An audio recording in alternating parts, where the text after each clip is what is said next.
Good evening and welcome to tonight's edition of Live at 5. I'm Lance Jenkins. And I'm Kelsey Rushing. First and foremost, on behalf of the Richmond Observer and the Live at 5 team, I want to thank you for watching the first episode of Live at 5. It was a tremendous effort from several people who came together to bring the county their first news program ever. And a special thanks to our executive producer, Russell Parker, who did a tremendous job leading the editing team to make our first show amazing. Commissioner Thad Usry noted at the most recent County Commissioners meeting that he had received a number of calls and emails about the water in Meadowood and Wiregrass Road area being muddy. County Manager Sago added that most of those issues in the county have been resolved and that if anyone is still having problems, to please report it along with an address so it can be reviewed. Commissioner Usry made clear the commissioners want nothing less than the issue to be resolved if, in fact, it still persists anywhere in the county. County Manager Rick Sago is retiring after 2 decades of service to Richmond County. He made an announcement late last week and was praised by the county commissioners for his efforts during his tenure. Chairman of Commissioners Kenneth Robinette said Sago came in as a public works director, and when I look back over the last 20 years, I see a lot that has been accomplished. The county as a whole certainly wishes the best to Sago in his retirement.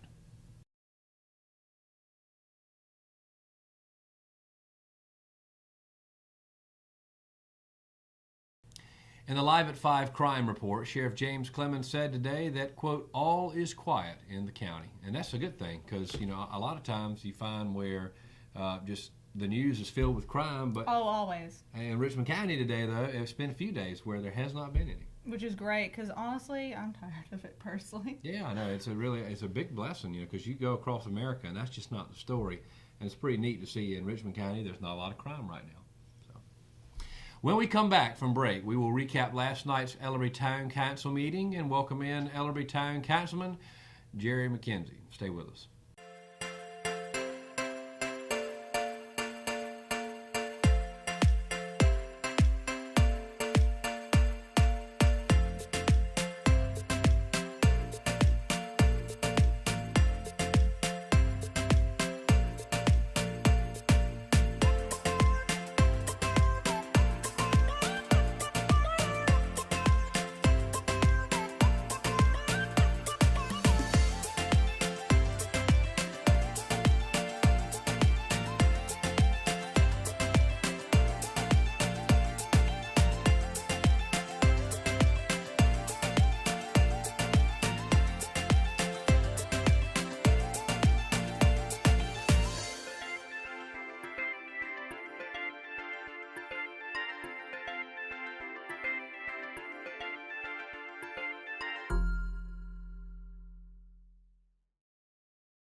I'm Kelly. I worked at Champion Ford for 2 years. 6 years.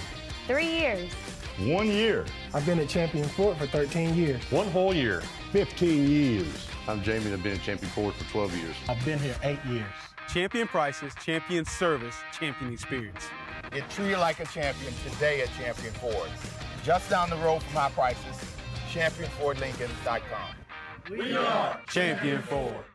We're back for more Live at 5. The Ellerbe Town meeting was held last night at the Town Hall in downtown Ellerbe, and the commissioners addressed some pretty important topics. The first of those was brought up by Commissioner Corey Brewington, who acknowledged an ongoing problem with delinquent tax payments among citizens in the town. Another issue was raised by Ellerbe resident Dana Ewing, who was petitioning for an appeal to the town zoning ordinance to allow her to keep a therapy horse within city limits for her daughter, who she implied, quote, needed it for medical reasons. The newly hired code enforcement officer in Ellerbe has previously reviewed the case and found the resident not to be in compliance with city zoning rules that does not permit horses to be kept in city limits.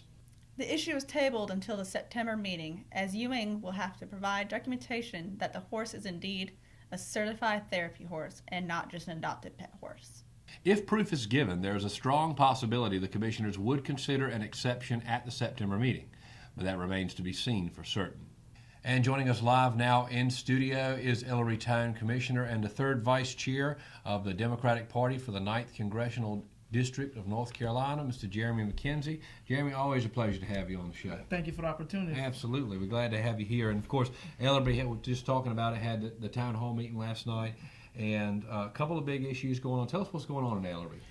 Well, we town of Ellerby is a progressive, on the move, growing town that we have a nice place, have nice restaurants, have nice antiques, and a lot of grocery stores. We have some gas stations that you could come and be a part of, where we can tell you that Ellerby is a nice place to grow and to live and raise your family, and also continue and be the product that you can say, I'm from Ellerby, including myself, who was born and raised in the area all my life.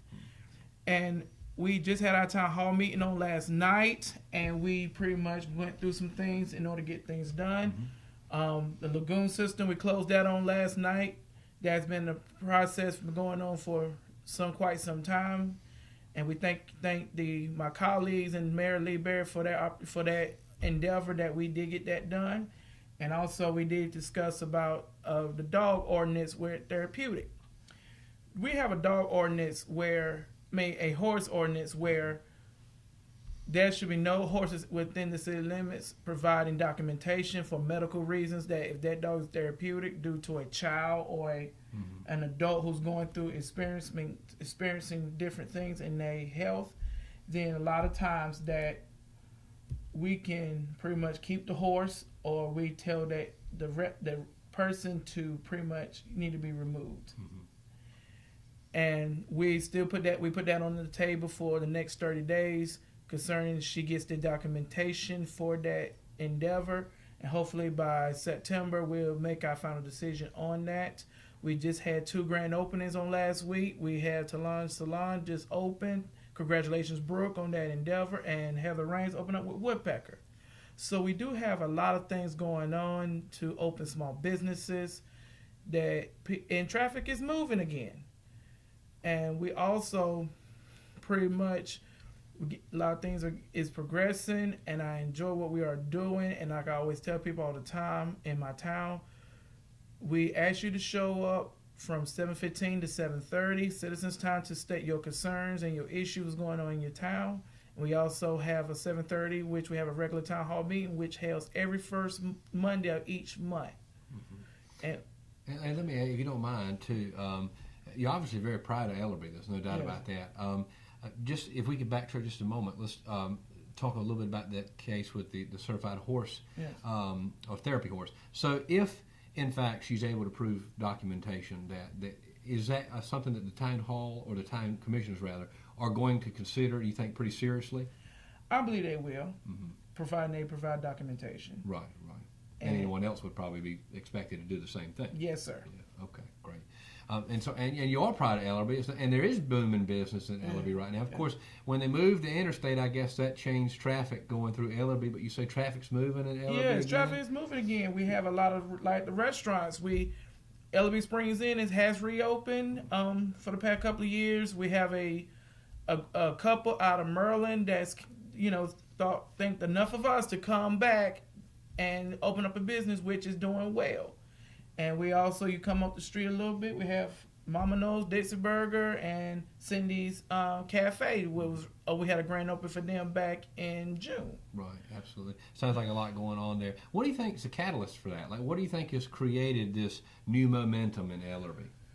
I believe it's because of the people who has a heart for the town and want to do great things, and also we can truly say that we can be a town that you can come to grow and to live and raise your family. Yeah, absolutely. Well, Ellerby's certainly on the rise. There's no doubt about that. Now, you have been on the Town Commissioners Board for how many years now?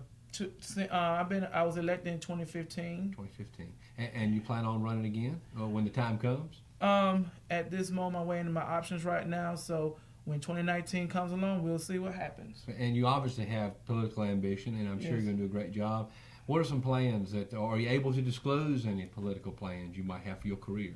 At this moment in time, I was discussing with my father on many occasions, someday, get a little older, I might consider run for county commissioner or school board or mayor of my hometown. Or if the Lord's will, pretty much I want to go on the state level with the state house or the state senate. certainly in the right direction. You're Yeah. the third vice chair of the Democratic Party for state of North Carolina's 9th congressional district. Yes. So let's talk a little bit about that. What does it mean to be that involved in your party, the Democratic Party here in the 9th district? I mean, obviously that's a big district. You know, you were talking about Mecklenburg County, Richmond County, of course, parts of Cumberland County, Robinson County, all the 8 counties total. Yes, we do. For the 9th congressional district, we do have 8 counties that we oversee, including Charlotte, Mecklenburg. We have Union County, Anson County, Richmond County, Scotland County. Then we got little parts of Cumberland County and Robeson. And one of the things that we try to teach each of our Democrat Party's chairs and their staff is, number one things we have to do, we got to be the education disciples. Have the right information in place to tell people what's going on in our respective counties.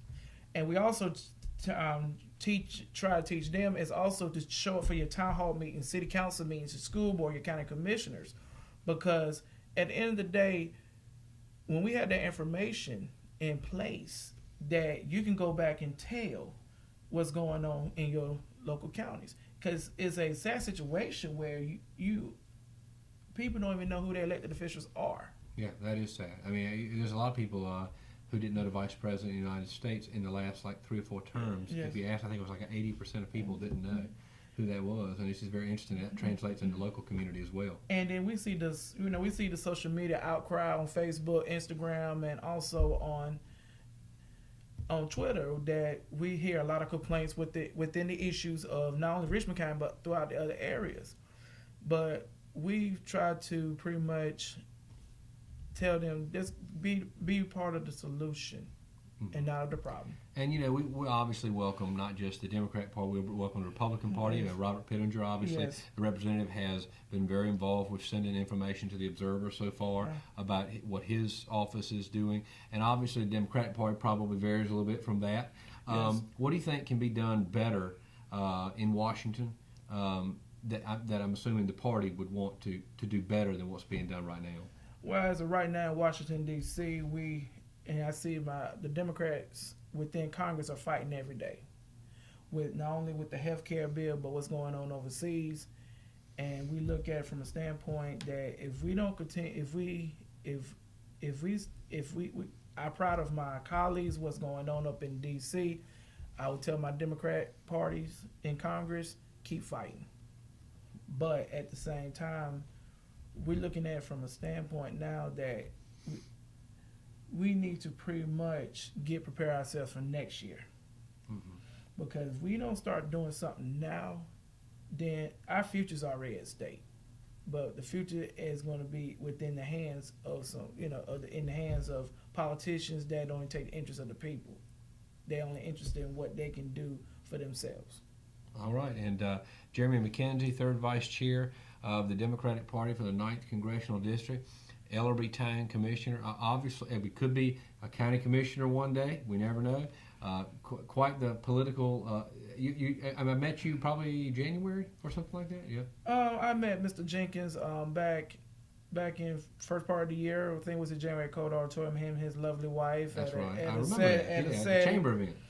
And I quite find him to be a loving husband, wife, and very down to earth, and some very hardworking individuals. I thank God for placing them in my life, because I always believe that when you surround yourself with positive people and make an impact on your life, good things will happen. Well, I sure appreciate that, and the Observer will get you a check for saying that on your way out. Yeah. I'm just kidding. Hey, look, we appreciate you being on the show, Thank Jeremy. you. Thanks Thank you a lot. for the opportunity. Jeremy McKenzie, third vice chair of the North Carolina Democratic Party 9th Congressional District, as well as the Ellerbe Town Commissioner. Thanks for joining us. Thank you so very much.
And now for our top sports story. The Richmond Raiders will begin their football season on the road Friday, August 18th at Ronald Reagan High School just outside of Winston-Salem, where they will begin the season as the number 7 ranked team in the state 4A power rankings.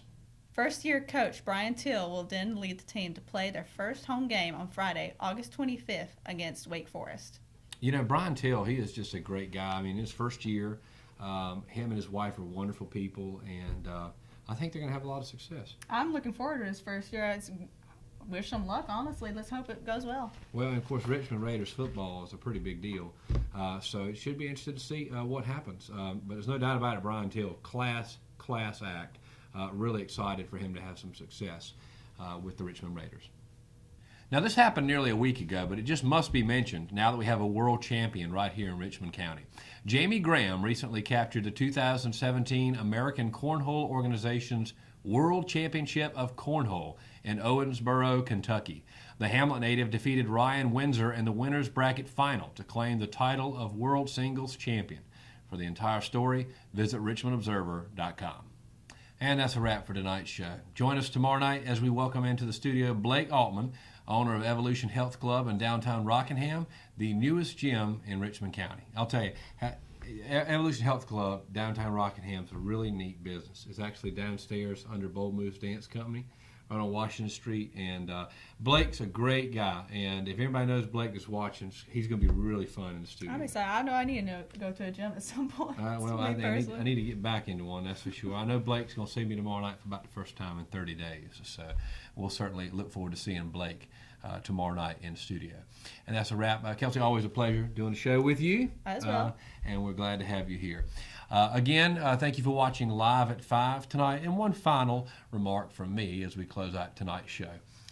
Recently, I had an incident at my home where I had to call the Rockingham Police Department. And within 30 seconds, yes, 30 seconds from that call, Rockingham Police Department arrived.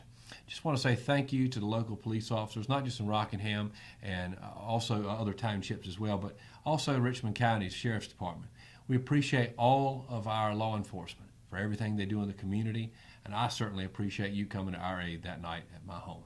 God bless, and we will see you next time, tomorrow night, for another edition of Live at 5. So long.